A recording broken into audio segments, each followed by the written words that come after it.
benar-benar boleh mengedarkan. Kesedaran itulah yang dicari. Kenyataan saintis itu saya rasa boleh juga kita kongsikan, insya-Allah.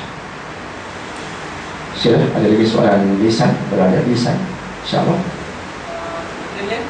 Ya, sila. Tanya pendapat. So, sekarang kita lihat masyarakat Malaysia selalu dipengaruhi oleh hiburan, dan sebagai seorang profesional dalam komputer, saya dapati kita di-driven oleh duit, dan untuk memperkasa ilmu tu tak ada. Tak baca buku, nak suruh anak baca buku, semua main gadget, masa makan. Macam mana nak influence dari segi daripada diri dan masyarakat dan negara? What would Prophet do if this situation occurs in his time? Sebab entertainment too much and money driven too much, cost of living, desakan, and then book is nothing but food is one thing. Kita makan, aku tak baca tak apa, cari makan, hidup juga. Dan macam mana nak drive masyarakat ni nak di knowledge? Even though kita ada halakah, tapi berapa percentage je? Dr. Denny ni buku, berapa orang beli DVD sedap rumpak ke belum ada lagi banyak. So, what's your Prophet? Ini ya, soalan yang bagus sebenarnya. Saya ulangi saya rumuskan soalan tadi yang bagus. Iaitu hari ini manusia bercakap tentang hiburan, tentang materialisme lah. Itu saya rumuskan. Itu keasyikan manusia pada hari ini. Seronok dan mementingkan wang, material sahaja. Membaca buku, mengkaji benda-benda kebenaran tidak begitu diutamakan. Jika Nabi ada, apa akan Nabi buat? Itu antara soalannya. Dan apa yang kita boleh buat sekarang? Soalan yang bagus. Soalan yang sering disoal, malah di media massa, di tengah-tengah hiburan dia tanya, apa boleh kita buat? Itu tambah hiburan lagi. Itu kegilaan manusia sekarang. Kegilaan manusia sekarang, sehingga kadang-kadang kita bertanya, siapa sebenarnya gila? Diuat gila tu ke yang di luar sana, yang dikatakan tak gila tapi sebenarnya gila pada pangkat, harta dan sebagainya. Siapa gila sebenarnya? Ini soalan yang menarik. Dan tajuk siapa gila, siapa yang pandai buat drama, sila dramakan tajuk siapa gila, insya-Allah. Tapi soalan tadi cukup relevan. Dan saya juga mengatakan memang tak ada satu jawapan yang boleh kita katakan satu-satunya jawapan. Tak ada. Cuma boleh kita balik pada sejarah Nabi kita SAW. Kita menyadari tentang satu hakikat, bahawa Islam bermula asing. Bada al-Islamu ghariban, hadis Nabi, riwayat Imam Ahmad. Islam bermula gharib. Gharib ni asing, macam orang dagang. Siapa dia? Berhati-hati dengannya. Tak pernah kita kenali, kita berhati-hati sebab dia asing. Muka macam orang Mongolia, tak kenal, menakutkan, menggerunkan. Siapa dia? Islam datang. Ini apa pula ni? Tuhannya satu, kita kata banyak, dia pula kata satu. Tak dapat dilihat pula, asing. Ketika dia asing, ramai yang nak menentang. Tapi Islam boleh berkembang, dia boleh menambat hati. Itu sejarah. Dan hari ini dia berulang. Sebab tu hadis tu relevan. Bada al-Islamu ghariban fasayaudu ghariban kama bada. Islam bermula asing, dia akan kembali asing seperti mana dia bermula. Hanya hadis Nabi.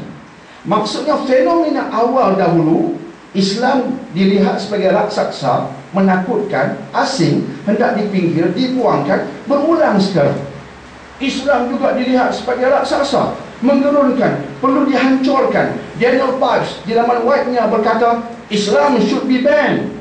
God Wilders pula mengatakan the Quran should be banned. Ban saja. Islam Quran ni kena haramkan, ban. Itu bahasa yang berani digunakan sekarang terhadap agama kita. Maka oleh sebab ia asing seperti asal, kita rujuk yang asal. Bagaimana Nabi menambat hati sehingga akhirnya dari kosong, from zero they became hero. From slaves they became leaders of the world. Ini kalimat yang saya suka gunakan. From slaves, they became leaders of the world. Dari hamba sahaya, mereka menjadi pemimpin dunia. Dari tempat yang tak dikenali, mereka membina empire. Secara itu yang kita nak kaji. Bagaimana ia bermula, walaupun cabaran akan ada. Sebab itu pendekatan yang Nabi buat ialah, pertama sekali dia kena bermula dengan satu kelompok yang yakin. We have to start somewhere. We can't change everything within a minute or even within days, months or years. We cannot change everything instantly. Kita tidak boleh mengubah semua ini secara spontan. Tapi sejarah Nabi menampakkan kena ada satu kelompok yang yakin. Tak ramai. Ya, sahabat-sahabat radhiyallahu anhum, seperti Abu Bakar, kemudian Zaid bin Harithah, Uthman bin Affan, lambat sedikit tapi masih awal, Umar Al-Khattab, dan seumpamanya. Mereka kelompok yang awal. Mereka kelompok yang awal, yang jumlah tidak ramai tapi yakin, committed. Mereka genggam Islam seperti menggenggam bara api. Ia panas, ia sakit, tak lepas. That is the starting point. Sebab itu pada hari ini, pada pandangan kerja saya, di situ permulaan kita. Hanyut belaka di luar sana. Tapi kena ada kumpulan yang macam ini. Disebutkan tadi yang tak suka ilmu, tapi di sini suka ilmu. Alhamdulillah. Ramai tak suka membaca, apa tak lagi Quran, tapi di sini suka membaca. This is our starting point. Di sini permulaan. Maka kumpulan seperti ini jangan bergerak secara terpancar-pancar. Kena ada perhimpunannya, kena ada pertemuannya, buat usrah-usrahnya, pertemuannya, persatuannya, bergerak berdasarkan apa yang kita faham dari ini. Dan bila kita bergerak, sebenarnya kita lakukan macam Nabi buat. Mereka juga bergerak, tapi bergerak untuk menyampaikan. Menyampaikan dengan contoh. Dia dua yang bertindak balas. Kumpulan ini kena menghayati. Biar orang tengok. Biar orang tengok. Dan kita jangan apologetic. Ini saya belajar ketika bercakap semalam tentang atom. Dengan cakap tu terfikir, Allah mengajar aku tentang satu benda yang aku tak sedar. Masa bercakap baru sedar. Apa dia? Sabah ayat 3, Allah berkata, orang kafir berkata, hari kiamat tak mungkin datang ya Muhammad. Hari kiamat tak akan datang. Ini semua tak masuk akal. Allah turunkan wahyu. Qul bala wa rabbi la ta'tiyannakum alimil ghaib. Katakan Muhammad, kamu kata tak datang, ia pasti datang. Maksudnya kita jangan apologetic. Orang kata hari kiamat tak akan datang. Okey. Jangan. Tidak. Tegas dengan pendirian kita. Ini prinsip kami. Kami kena semayang.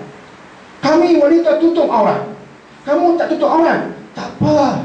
Kami tak maki hamun kamu. Kami tak kutuk kamu. Tapi kami beriman dengan Quran.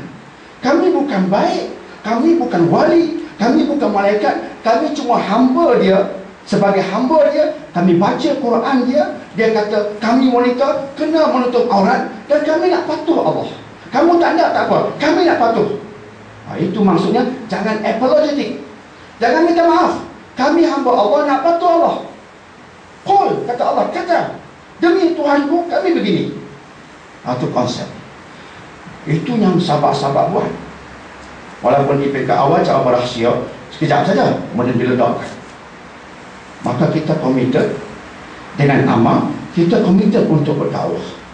Semua kena memperanan. InsyaAllah itu kerja kita. Tapi kemuncak, walaupun kita sebutkan tadi hakikat sekarang, tapi hadis mengatakan akhirnya, di akhir zaman, Islam akan bersinar semula. Sebagaimana ia bermula dahulu asing, tapi akhirnya terbina empire. Akhirnya pun begitu. Sekarang masih asing, kita akur. Tapi hadis juga mengatakan bahawa dia tak kekal begitu. Dengan datangnya Al-Mahdi, sebagainya, terbunuhnya Dajjal, sebagainya, akan terbentuk empire baru. Cuma kita lah titik-titik permulaan yang boleh membawa pada kejayaan. Seperti yang saya sebutkan tadi. InsyaAllah. Ya, kalau kita rasa kita bersendirian memang Macam saya kutuk kata kita dalam satu mata rantai daripada mata rantai yang banyak. Jadi kita